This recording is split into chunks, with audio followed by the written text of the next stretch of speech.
All time high से करीब 20% की गिरावट और हर किसी के मन में बस एक ही उलझन। क्या यही सही मौका है सोने में पैसा लगाने का? फेडरल रिजर्व के फैसले, सेंट्रल बैंकों की रणनीति और ग्लोबल मार्केट के बदलते सेंटीमेंट के बीच गोल्ड के दाम एक नए मोड़ पर आ खड़े हुए हैं दोस्तों। जहां कुछ ग्लोबल एक्सपर्ट ये कह रहे हैं कि गोल्ड अभी और नीचे जा सकता है, वहीं कुछ का ये मानना है कि लॉन्ग टर्म में ये एक बहुत बड़ी छलांग की तैयारी में है। तो आखिर आपको क्या करना चाहिए? जेब से पैसे निकालने हैं या फिर थोड़ा और इंतजार आपको करना है? तो आइए जानते हैं दुनिया भर के दिग्गजों की आखिर राय क्या है, इसलिए वीडियो को एंड तक जरूर देखें। नमस्कार, मैं हूं आपके साथ संध्या बिष्ट और आप देख रहे हैं द इकोनॉमिक टाइम्स हिंदी। दोस्तों, कुछ महीने पहले तक गोल्ड लगातार रिकॉर्ड बना रहा था, लेकिन अब तस्वीर जो है बिल्कुल बदल चुकी है। जनवरी 2026 में अंतर्राष्ट्रीय बाजार में गोल्ड जो है 5,594.82 डॉलर प्रति औंस के रिकॉर्ड स्तर पर पहुंच गया था और इसके बाद प्रॉफिट बुकिंग, मजबूत डॉलर, ब्याज दरों को लेकर बदली उम्मीदों के कारण इसमें करीब 20% की गिरावट नजर आई और जुलाई के मिड तक कीमतें करीब 4,100 डॉलर प्रति औंस के आसपास आ गई है। अब सबसे बड़ा सवाल यही है कि क्या गोल्ड की तेजी खत्म हो गई है? क्या ये सिर्फ एक ब्रेक है? दुनिया की बड़ी निवेश कंपनियों का मानना है कि 2026 के जो बाकी महीने में सोना सीमित दायरे में रह सकता है। हालांकि 2027 के लेकर ज्यादातर संस्थान जो है अब भी पॉजिटिव है और उनका ये मानना है कि अगर वैश्विक हालात बदलते हैं तो गोल्ड फिर से नई ऊंचाई बना सकता है। दोस्तों, 2026 के जो बाकी महीने हैं इसमें हाल क्या रह सकता है गोल्ड को लेकर? तो इस समय सबसे बड़ा दबाव अमेरिकी फेडरल रिजर्व की ब्याज दरों का है। दोस्तों, बाजार को ये उम्मीद है कि सितंबर बैठक में फेड जो है एक बार फिर अपना जो रुख है वो बदल सकता है।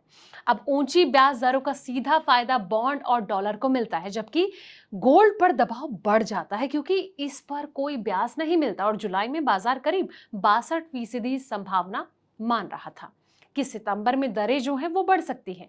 अब एचएसबीसी ने अपना अनुमान घटा दिया है। वैश्विक बैंक एचएसबीसी ने 2026 और 27 दोनों के लिए अपने अनुमान जो हैं वो कम कर दिए हैं। 2026 का औसत अनुमान 4,864 डॉलर से घटाकर 4,560 डॉलर प्रति औंस किया गया। वहीं 2027 का जो अनुमान है वो 5,000 डॉलर से घटाकर 4,925 डॉलर कर दिया दोस्तों।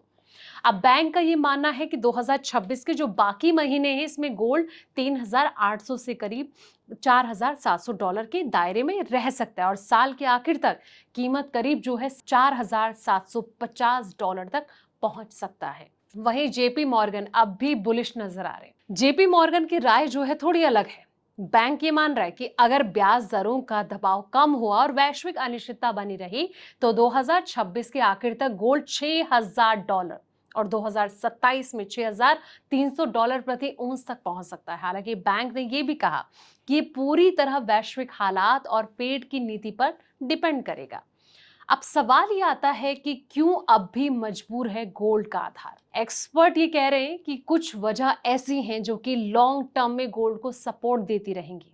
चीन समेत जो कई सेंट्रल बैंक है वो लगातार गोल्ड खरीद रहे हैं और कई देश डॉलर पर डिपेंडेंसी कम करने की कोशिश जो है वो कर रहे हैं। अब दुनिया के जो बड़े देशों पर सरकारी कर्ज है वो लगातार बढ़ता जा रहा है और इस बीच आर्थिक और भू राजनीतिक अनिश्चितता अभी भी पूरी तरह खत्म नहीं हुई है।